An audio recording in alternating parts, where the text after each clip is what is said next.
تو میرے عزیزوں اور میرے دوستوں، اب ایک آخری بات، دیوبندی تو بہت ہیں یہاں، مولوی بھی ہوں گے، کوئی بڑا مولوی ہے یہاں ان کا؟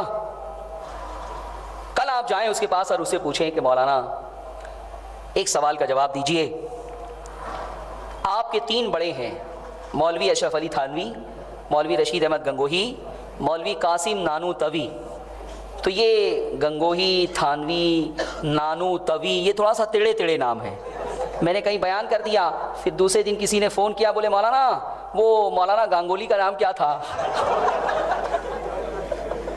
تو وہ گانگولی نہیں، گنگوہی ہے۔ آپ دیوبندی مولوی سے پوچھیں کہ یہ تینوں آپ کے بڑے ہیں، پیشوا ہیں، مقتدا ہیں، یہ تینوں کس سے مرید تھے؟ یہ تینوں کس سے مرید تھے؟ تو دیوبندی مولوی فخر سے کہے گا کہ یہ مرید تھے ہمارے تینوں بڑے حاجی امداد اللہ مہاجر مکی سے۔ کس کا نام لے گا؟ حاجی امداد اللہ کا نام لے گا۔ یہ جواب تو صحیح دے گا وہ، لیکن پھر آپ اس کے بعد اس سے پوچھیں کہ مولانا اب یہ بتائیے کہ حاجی امداد اللہ مسلک کے اعتبار سے بریلوی تھے کہ دیوبندی تھے؟ کیا سوال کریں گے؟ سنی تھے کہ دیوبندی تھے؟ اب دیوبندی گھبرائے گا، اب وہ یہ بھی کہہ سکتا ہے کہ ارے چھوڑو چھوڑو یہ سب چکر میں مت پڑھو، نماز پڑھو نماز پڑھو بس۔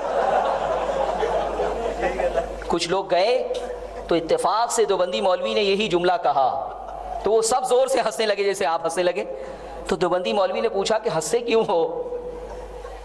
تو ان لوگوں نے کہا کہ جس نے ہمیں بھیجا ہے اس نے پہلے ہی بتا دیا تھا کہ تم یہ جواب دے سکتے ہو، اور اگر ابھی سن رہے ہوں گے تو کل پہلے بھی سوال کا جواب نہیں دیں گے وہ۔ لیکن آپ پوچھیں امت میں اتحاد کی خاطر، اس کے دماغ کو جھنجھوڑنے کے لیے کہ تو مجرم ہے یا ہم مجرم ہیں، حاجی امداد اللہ کون تھے؟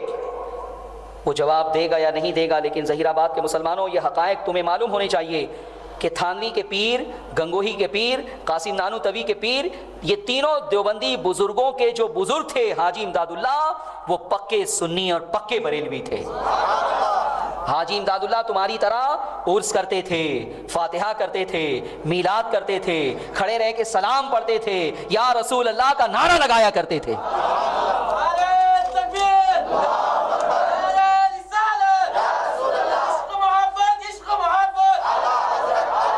اور یہ ان کی کتاب ہے کلیات امدادیہ، اس میں حاجی امداد اللہ کے چھوٹے چھوٹے 9 رسالے ہیں۔ کتنے؟ ایک رسالہ ہے، اچھا چھپا ہے، یہ کتاب چھپی ہے مکتبہ تھانوی دیوبند۔ کہاں سے چھپی ہے؟ مکتبہ تھانوی دیوبند۔ اس میں ایک رسالہ ہے، اس کا نام ہے فیصلہ ہفت مسئلہ۔ اس میں فیصلہ ہفت مسئلہ، اس میں عرس، میلاد، فاتحہ، قیام، سلام، ان تمام چیزوں کا ثبوت تھانوی کے پیر صاحب حاجی امداد اللہ نے دے دیا ہے۔ یہ جتنا اعتراض کرتے ہیں نا دیوبندی آپ کے سامنے کہ یہ ہاتھ کیوں اٹھاتے ہو، یہ پانی کیوں رکھتے ہو، یہ سامنے کھانا کیوں رکھتے ہو، ان تمام چیزوں کا جواب حاجی امداد اللہ نے دے دیا ہے۔ دلیلیں انہوں نے دی ہے، ثابت انہوں نے کیا ہے۔ اور میلاد کے بارے میں تو لکھا ہے کہ میں خود ہر سال 12 ربیع الاول کے موقع پہ میلاد کی محفل منعقد کرتا ہوں۔ قیام کیسے کرتے تھے وہ؟ ہم کھڑے رہ کے سلام پڑھے تو آج دیوبندی اعتراض کرتے ہیں۔ حاجی امداد اللہ کا حال یہ تھا کہ وہ کھڑے ہو کے یا نبی سلام علیک پڑھ رہے تھے، کہتے مجھ پر وجد کی کیفیت طاری ہو گئی، ہوش نہیں رہا، سلام ختم ہو گیا، لوگ بیٹھ گئے، میں اکیلا کھڑا تھا۔ بہت دیر کے بعد جب ہوش آیا، دیکھا دائیں بائیں سب بیٹھ گئے، تو پھر میں بھی بیٹھ گیا۔ اور اس کے بعد وہ یا رسول اللہ کا نعرہ لگانے والے تھے۔ انہوں نے نعت لکھی ہے، نعت کے اشعار ہی ہیں یا رسول اللہ، ردیف اور قافیہ۔ سنا دوں آپ کو؟ کتاب کا نام کلیات امدادیہ، مکتبہ تھانوی دیوبند، یہاں سے شائع ہوئی ہے۔ صفحہ 306 اور 307 پر یہ 2 نعتیں آپ کو نظر آ رہی ہیں۔ اس کے اشعار ہیں، کہتے ہیں کر کے نثار آپ پر گھر بار یا رسول۔ کیا کہتے ہیں؟ کر کے نثار آپ پر گھر بار، اب آ پڑا ہوں آپ کے دربار، عالم نہ متقی ہوں نہ زاہد نہ پارسا، ہوں امتی تمہارا گناہگار یا رسول۔ اچھا ہوں یا برا ہوں، گر جو کچھ ہوں سو ہوں، پر ہوں تمہارا تم میرے مختار یا رسول۔ مختار کہہ رہے ہیں حضور کو۔ پتہ یہ چلا کہ تقویت الایمان کے ماننے والے نہ تھے حاجی امداد اللہ۔ اگر تقویت الایمان کے ماننے والے ہوتے تو اس میں تو لکھا ہے کہ مختار کہنا شرک ہے، اللہ کے سوا کسی کو مختار نہیں کہا جا سکتا، لیکن حاجی امداد اللہ نبی اکرم صلی اللہ علیہ وسلم کو مختار فرما رہے ہیں۔ کیا جواب ہے اس کا دیوبندیوں کے پاس؟ اور اس کے بعد کہتے ہیں، بہت سارے اشعار ہیں، میں چھوڑ رہا ہوں، وقت بہت ہو چکا ہے۔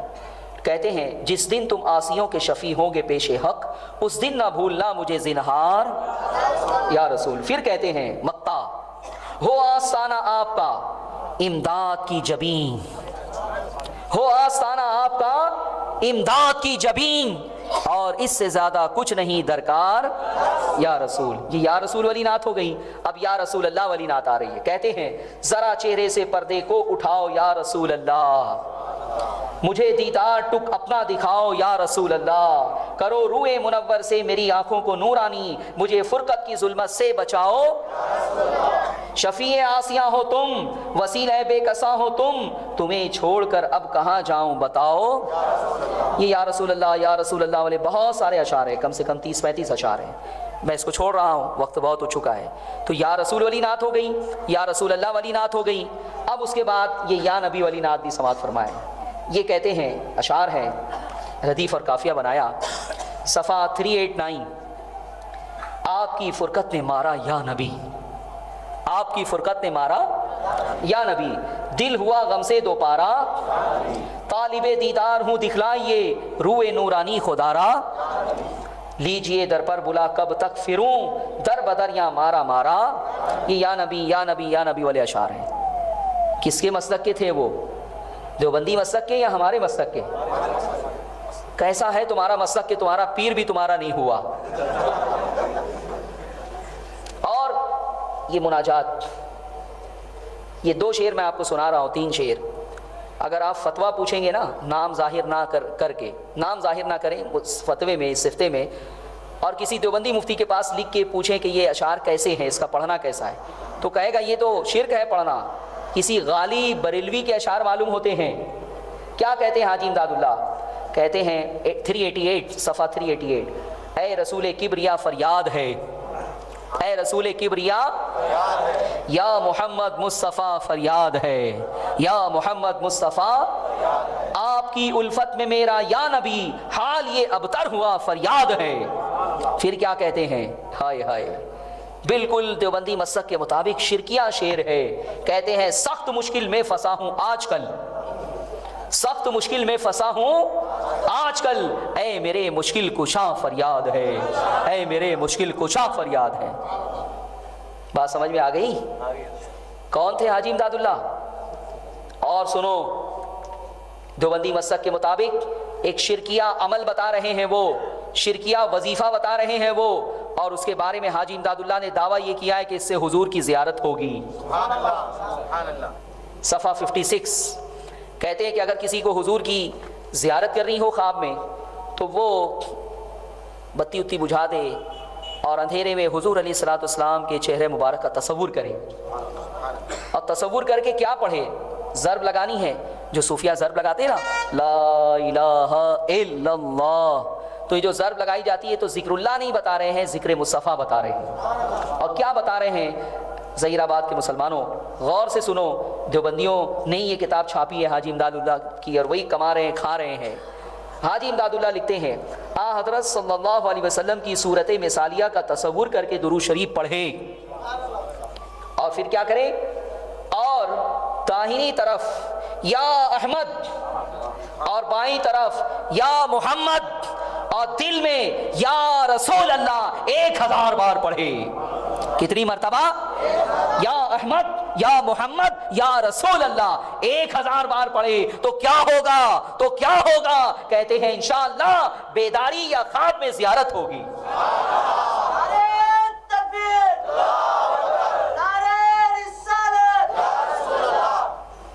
یہ تو تمہارے نزدیک شرک ہے، حرام ہے، بدعت ہے۔ اب کیا نبی اکرم صلی اللہ علیہ وسلم شرک کرنے والوں کو اپنی زیارت کرانی شروع کر دی ہے حضور نے؟ کیا فتویٰ لگاؤ گے حاجی امداد اللہ کے اوپر؟ ان کے جلسوں میں صرف نعرہ تکبیر لگتا ہے، نعرہ رسالت نہیں لگتا۔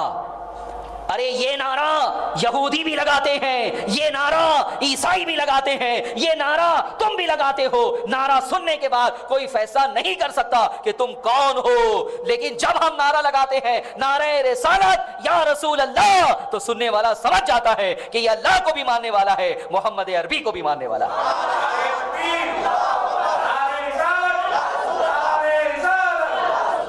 یہ ہے حاجی امداد اللہ، اور ان کا مقام کتنا بلند ہے معلوم ہے آپ کو؟ حاجی امداد اللہ پہلے ہندوستان میں تھے، 1857 کا غدر ہوا، اس کے بعد حاجی امداد اللہ چلے گئے مکہ، وہیں پر ان کا انتقال بھی ہوا، اور اسی لیے پھر ان کو مہاجر مکی کہا جانے لگا، ورنہ تھے تو انڈیا کے وہ۔ جب ان کا انتقال ہوا، اس کی خبر آئی، تو اشرف علی تھانوی نے لکھا ہے اپنی کتاب حسن العزیز میں کہ مولانا رشید گنگوئی خوب رونے لگے، پیر صاحب کی موت کی خبر سن کر خوب رونے لگے، اور روتے روتے کہنے لگے ہائے رحمت للعالمین، ہائے رحمت للعالمین۔ حاجی امداد اللہ کو رحمت للعالمین قرار دیا گیا، جبکہ رحمت للعالمین کا یہ مقدس ٹائٹل قرآن عظیم نے نبی اکرم صلی اللہ علیہ وسلم کو عطا کیا ہے، اور امت مسلمہ نے 14 صدیوں میں بڑی بڑی شخصیتوں کو بڑے بڑے القابات سے نوازا، لیکن آج تک کسی شخصیت کو رحمت للعالمین نہیں کہا گیا، اس لیے کہ یہ ٹائٹل خاص ہے محمد رسول اللہ کے لیے، لیکن ان کو ٹائٹل دیا گیا رحمت للعالمین۔ اب میرا سوال یہ ہے کہ حاجی امداد اللہ عرس کر کے، میلاد کر کے، فاتحہ کر کے، سلام پڑھ کے، یوسف رضا یہ سب کچھ کر کے جہنمی اور بدعتی ہو گیا، حاجی امداد اللہ رحمت للعالمین کیسے بن گئے؟ کیسے بن گئے؟ اور اگر تمہارے نزدیک یہ بدعت ہے، مناظرہ کر رہے ہیں تو بندی، شرم نہیں آتی ان کو؟ مناظرہ کر رہے ہیں عرس پر، میلاد پر، فاتحہ پر، قیام پر۔ میں کہوں گا اپنے علماء کو کہ اب یہ مناظرہ بند کریں، ان سے یہ کہیں کہ مناظرہ جاؤ حاجی امداد اللہ کی قبر پہ ان سے کرو۔ یہ ان کی کتاب ہے، انہوں نے سب کچھ لکھ دیا ہے، یا تو تم حاجی امداد اللہ پہ فتویٰ لگاؤ کہ یہ بھی بدعتی تھے، مشرک تھے، اور اگر یہ بدعتی تھے، مشرک تھے، تم فتویٰ لگاؤ گے تو سوال پیدا ہوگا کہ جب یہ مشرک تھے، بدعتی تھے، تو تمہارے بڑوں نے ایک بدعتی پیر کے ہاتھ پہ ہاتھ کیسے دیا؟ کیسے دیا؟ اس کی بھی وجہ ہے، اس کی وجہ یہ ہے کہ دیوبندی مذہب، دیوبندی دھرم اتنا نیا ہے، اتنا نیا ہے، اتنا نیا ہے کہ اس مذہب کے بانیوں کو اس ملک میں اپنے عقیدے کا کوئی پیر بھی نہیں مل رہا تھا، مجبور ہو کر ایک بدعتی پیر کے ہاتھ میں ہاتھ دے دیا انہوں نے، اس لیے کہ اس ملک میں سارے علماء سنی تھے، صوفیاء سنی تھے، مشائخ سنی تھے، سب سنی تھے۔ یہ تو دیوبندیت کی بنیاد تھانوی نے رکھی ہے، گنگوہی نے رکھی ہے، قاسم نانوتوی نے رکھی ہے۔ اس سے پہلے تو تھانوی کا حال خود یہ تھا کہ مدرسہ دیوبند سے فارغ ہونے کے بعد کانپور میں ایک مسجد میں امامت کرتے تھے، سنیوں کی مسجد میں امامت کرتے تھے، اور سنیوں کے گھر میں جا کے میلاد کی محفل میں میلاد پڑھتے تھے۔ یہ کتاب ثبوت ہے، اس میں رشید گنگوہی کے اور تھانوی کے خطوط ہیں۔ یہ رشید گنگوہی نے بہکایا ہے، گمراہ کیا تھانوی کو کہ یہ سب تم کیا کر رہے ہو۔ تھانوی نے کہا بھی تھا، لکھا ہے اس میں کہ ہمارے پیر صاحب تو سب کچھ کرتے ہیں، اب اگر ہم ان کو بدعت اور حرام بولیں گے تو پھر ہمارے پیر کا کیا بنے گا؟ تو اس کا جواب دیتے ہوئے ایک جگہ تو رشید گنگوہی نے لکھ دیا کہ حاجی امداد اللہ صرف طریقت میں ہمارے پیر ہے، شریعت میں ہمارے پیر نہیں ہے، شریعت ہم ان سے زیادہ جانتے ہیں، بلکہ حاجی صاحب کو چاہیے کہ شریعت کے امور میں وہ ہم سے پوچھ پوچھ کے عمل کریں۔ ہائے ہائے، عجیب و غریب بات ہے یہ، جو شریعت کی راہوں کا آشنا نہ ہو اسے تم نے پیر بنا کیسے لیا؟ تو بہرحال میرے عزیزوں، میرے دوستوں، بات آپ کو سمجھ میں آ گئی ہوگی۔ اب ایک آخری حوالہ دیکھیں، حق والی جماعت کتنی پرانی ہے؟ ہم کہتے ہیں کہ ہم 1400 سال پرانے ہیں، کس صدی میں ہمارا وجود چاہیے ہم دکھانے کے لیے تیار ہیں۔ تمہارا تو حال یہ ہے کہ 1857 سے پہلے کوئی دیوبندی نظر ہی نہیں آتا، نہ کوئی دیوبندیوں کی مسجد، نہ مدرسہ، نہ علماء، نہ عوام، کچھ نظر نہیں آتا۔ اور ہمارا حال یہ ہے کہ اب میں آپ کو قرآن اور حدیث سے دلیل نہیں دوں گا کہ کوئی یہ کہے کہ یوسف رضا کل آئے گا دیوبندی مولوی تیرا جواب دے گا۔ میں تو جو بات عرض کر رہا ہوں، طاہر گیاوی کو میں نے چیلنج کیا ہے، آج تک اس کی ہمت نہیں ہے کہ اس چیلنج کو قبول کر سکے۔ ہم نے یہی چیلنج کیا ہے کہ چھوڑ دو، پرانے موضوعات پہ مناظرہ بہت ہو چکا، میں تمہیں ایک نیا موضوع دیتا ہوں، اور وہ موضوع ایسا ہے کہ اس پر اگر مناظرہ ہو جائے گا تو اس کا فائدہ یہ ہوگا کہ امت مسلمہ کو اتحاد کی دولت مل جائے گی، یہ فائدہ ہوگا اس مناظرے سے۔ اور وہ ٹاپک یہ ہے، یہ طاہر گیاوی مبارک پور جاتا تھا، بڑی بکواس کرتا تھا اعلیٰ حضرت کی شان میں، صدر الشریعہ کی شان میں، حافظ ملت کی شان میں۔ تو 2 سال پہلے وہ ایک ایسی ہی مغلظ تقریر کر کے آیا، تو وہاں کے مبارک پور کے نوجوانوں نے مجھے جواب کے لیے بلایا، بہت بڑا مجمع تھا، کم سے کم بلا مبالغہ 20,000 افراد رہے ہوں گے۔ میں نے اس کی بہت غیر سنجیدہ تقریر کا بہت سنجیدہ جواب دیا، اور آخر میں پھر میں نے چیلنج کیا کہ اس موضوع پر تم مجھ سے مناظرہ کر لو کہ 1857 سے پہلے تم تھے یا ہم تھے، کون تھا؟ اور میں نے کہا کہ جاؤ اپنے دادا کی خبر لو، پر دادا کی خبر لو، تم سنیوں کا رد کر رہے ہو، تمہارے دادا پر دادا بھی سنی نکلیں گے، کس خمار میں ہو تم؟ تو میرے عزیزوں اور میرے دوستوں، اب آپ کیسے سمجھیں گے پرانا کون ہے؟ تو ایک ایک ٹاپک اٹھائیے۔ یہ جو بزرگوں کی قبر پہ گنبد بنایا جاتا ہے نا، یہاں بھی ہے کسی بزرگ کی قبر پہ گنبد؟ حیدرآباد میں تو بہت ہے۔ یہ گنبد جو بنایا جاتا ہے، دیوبندی کہتے ہیں اس کا بنانا حرام ہے، ناجائز ہے، اہل حدیث کہتے ہیں اس کا بنانا حرام ہے، ناجائز ہے۔ صرف یہ ہمارے علماء اہل سنت کا فتویٰ ہے کہ انبیاء اور اولیاء کی قبروں پہ ان کی تعظیم کے لیے گنبد بنانا جائز ہے۔ اب جائز ہے یا ناجائز ہے، ہم دلیل میں ابھی نہیں جا رہے ہیں، وہ تو دلیلیں سب کی اپنے پاس ہوگی، میں نے بتایا کہ سب اپنے اپنے طور پہ دلیلیں دیتے ہیں۔ ہم خالی یہ دیکھیں گے کہ ماضی کے مسلمان جائز سمجھنے والے تھے یا حرام، ماضی میں کس کا مسلک چل رہا تھا۔ تو اس کے لیے وٹنس جمع کرنا ہے۔ عالم تصور میں ظہیر آباد سے مدینہ چلنے کے لیے آپ تیار ہیں؟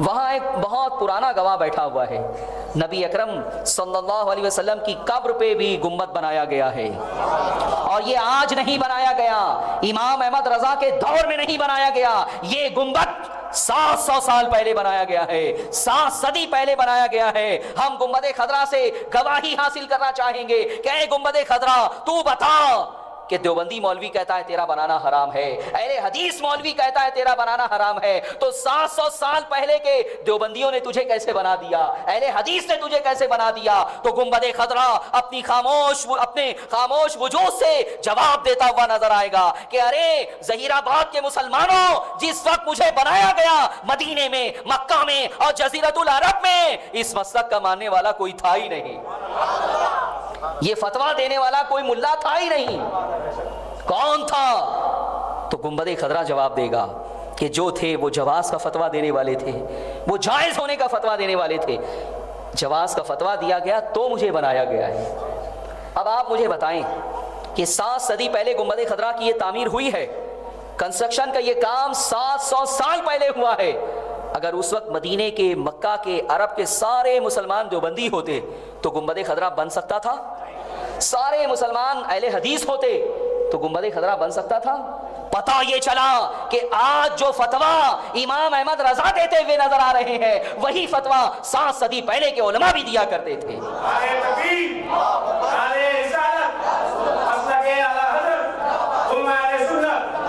اہل حدیث مولویوں کا تو حال یہ ہے کہ ان کی حکومت 1924 میں آئی ہے۔ کب آئی ہے؟ 1924 میں آئی ہے، اس سے پہلے ہماری حکومت تھی۔ سلطنت عثمانیہ کا خاتمہ انگریزوں کے ساتھ مل کے سازش کے طور پر ہوا ہے۔ وہابیوں کی حکومت 1924 میں انگریزوں کے وسیلے سے ہوئی ہے، تعاون سے ہوئی ہے۔ وہابیوں کو انگریزوں نے فنڈ دیا تھا، ہتھیار دیا تھا، اور سلطنت عثمانیہ کا خاتمہ کروایا تھا۔ اس وقت جب ان کی حکومت قائم ہوئی تو جنت البقیع اور جنت المالا کو جو ہے وہ ویران کیا گیا۔ جنت البقیع اور جنت المالا میں حضرت عثمان غنی کی قبر پہ گنبد تھا، ازواج مطہرات کی قبروں پہ گنبد تھے، اہل بیت اطہار کی قبروں پہ گنبد تھے، بے شمار صحابہ کی قبر پہ گنبد تھے، پکی قبریں بھی توڑی گئی اور یہ گنبد بھی توڑا گیا۔ گنبد خضرا تو اس لیے رہ گیا کہ پوری امت مسلمہ نے اس کے خلاف احتجاج شروع کر دیا تھا۔ تو جو قوم بنے بنائے گنبد کو ویران کر رہی ہو، جنت البقیع اور جنت المالا میں بلڈوزر چلا رہی ہو، وہ بنا کب سکتی ہے؟ پتہ یہ چلا کہ اس وقت بھی تمہارا کوئی وجود نہیں تھا، اس وقت جو تھے مدینے میں، مکہ میں، وہ ہم تھے، اور آج تک ہماری وہ جماعت چلی آ رہی ہے۔ پھر اس کے بعد ہندوستان ذرا آ جائیے، غریب نواز کی قبر پہ گنبد ہے یا نہیں؟ غریب نواز کے وصال کو 8 صدیاں گزر گئی، لیکن یہ جو گنبد تعمیر کیا گیا یہ 500 سال پہلے بنایا گیا ہے۔ کب بنایا گیا؟ 500 سال پہلے یہ جو گنبد خضرا، گنبد غریب نواز بنایا گیا ہے، اجمیر میں جا کے یہ گنبد دیوبندیوں نے بنایا ہے، اجمیر میں جا کے اہل حدیث فرقے نے بنایا ہے۔ کون تھا جو یہ بدعت کر رہا تھا، یہ حرام کام کر رہا تھا تمہارے فتوے کے مطابق؟ تمہارے عوام نہیں ہو سکتے، تمہارے لوگ نہیں ہو سکتے۔ پتہ یہ چلا کہ امام احمد رضا جو فتویٰ آج دے رہے ہیں، ہندوستان کے مسلمان علماء 5 صدی پہلے بھی وہی فتویٰ دے رہے تھے۔ وہ ہمارے لوگ تھے، وہ ہماری جماعت تھی۔ اس کے بعد کیا نظام الدین اولیاء کی قبر پہ گنبد نہیں ہے؟ کیا قطب الدین بختیار کاکی کی قبر پہ گنبد نہیں ہے؟ کیا نصیر الدین چراغ دہلوی کی قبر پہ گنبد نہیں ہے؟ کیا داتا علی ہجویری کی قبر پہ گنبد نہیں ہے؟ کیا حیدرآباد کے صوفیاء اور مشائخ اور اولیاء اور صالحین کی قبروں پہ گنبد نہیں ہے؟ صدیوں سے گنبد بنانے والے یہ لوگ کون تھے؟ کس جماعت کی تھے؟ عرب چلے جائیے، حضرت علی کی قبر پہ گنبد ہے، معروف کرخی کی قبر پہ گنبد ہے، امام اعظم کی قبر پہ گنبد ہے، غوث اعظم کی قبر پہ گنبد ہے۔ رشیا چلے جائیے، ازبکستان میں امام بخاری کی قبر ہے، اس پر بھی گنبد بنا دیا گیا ہے۔ یہ صدیوں پہلے بریلوی کیسے پیدا ہو گئے؟ رضا خانی تمہاری زبان میں تم کہتے ہو، یہ کیسے پیدا ہو گئے؟ اگر مولانا احمد رضا نے کوئی نیا مسلک بنایا تھا تو بتاؤ، بانی صدیوں بعد پیدا ہو رہا ہے، اس کے عقائد صدیوں پہلے کیسے پائے جا رہے ہیں؟ اس کا فتویٰ صدیوں پہلے کیسے رائج نظر آ رہا ہے، جاری نظر آ رہا ہے؟ یہ کس بات کی علامت ہے؟ بتاؤ مسلمانوں، کب تک تم لڑو گے؟ کب تک یہ خون ریزی ہوگی؟ کب تک یہ اختلاف رہے گا؟ کب تک انتشار کی آگ میں امت مسلمہ جلتی رہے گی؟ اس لیے اب تمہیں فیصلہ کرنا ہوگا کہ پرانا کون ہے، مجرم کون ہے۔ مجرم وہ ہے جس نے نیا فرقہ بنایا ہے، ہم نے کوئی فرقہ نہیں بنایا ہے۔ امام احمد رضا 14 صدیوں سے جو مسلک چلا رہا تھا، اسی کے وکیل تھے وہ، اسی کے ترجمان تھے وہ، اسی کو دلائل سے ثابت کرنے والے تھے وہ۔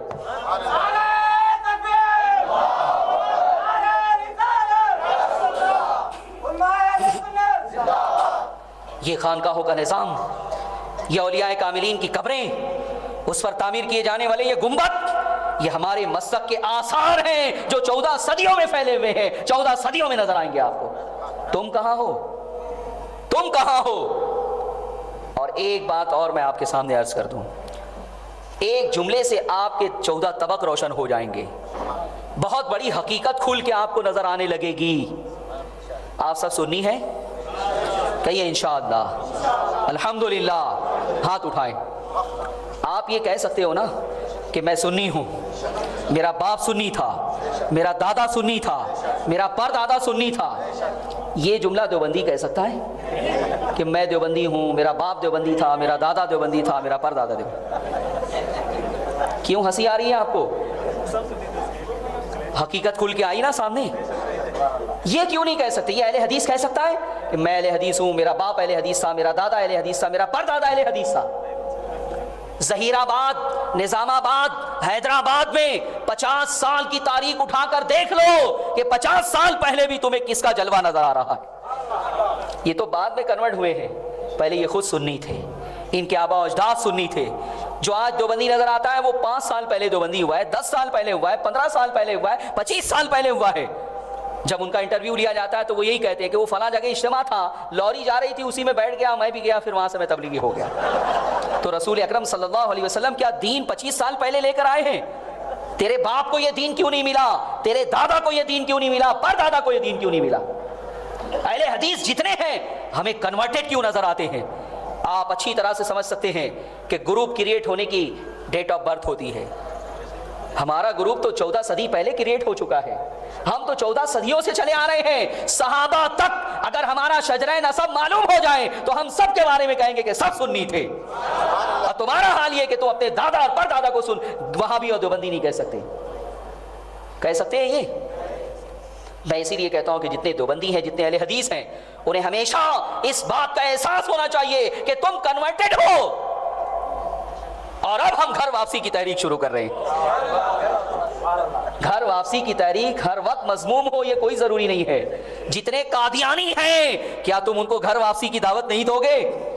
ارے بولو، اچھی دعوت اچھی ہے، بری دعوت بری ہے، ایمان کی دعوت قابل تحسین ہے اور کفر کی دعوت قابل مذمت ہے۔